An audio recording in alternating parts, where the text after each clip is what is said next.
Tous les après-midi, l'épicerie des Anges de la Rue fait le plein. Aujourd'hui, l'association aide 2200 familles qui ont du mal à joindre les deux bouts. Pourtant, elles vont payer ce qu'elles achètent.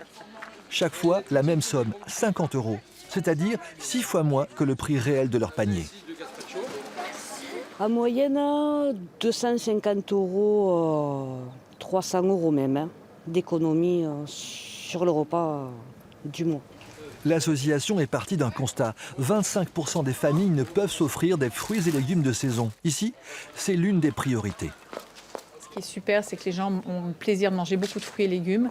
Ça, c'est quelque chose d'extraordinaire. Et on s'adapte. Moi, je dis souvent, dans nos paniers, il n'y a pas que de l'alimentaire, il y a aussi de l'amour. C'est-à-dire qu'on voit à peu près en fonction de la composition familiale, on essaye vraiment de faire de nos mieux. Je dis souvent à nos bénévoles, faites les mamas italiennes, gâtez-les, faites comme si c'était votre mère, votre fille. Les personnes aidées peuvent aussi acheter toutes sortes de produits pour la maison au tiers de leur valeur. Ici, le bénéficiaire se sent d'abord acteur d'une chaîne solidaire. Notre argent va participer à faire d'autres projets pour les Anges de la Rue. C'est pas, on ne nous donne pas simplement. C'est pas la charité. Aujourd'hui, l'association croule sous les dons, hypermarché mais aussi producteur alimentaire. Elle s'est dotée de ses propres semi-remorques et camions frigorifiques.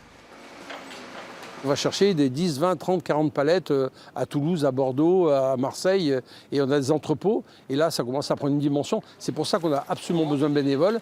On en a une cinquantaine, mais ça ne suffit pas. On a un travail monstrueux. Ces bénévoles ne se contentent pas de redonner le sourire. Avant la distribution, ils se consacrent au tri des denrées alimentaires. La fraîcheur doit aussi être garantie pour les bénéficiaires.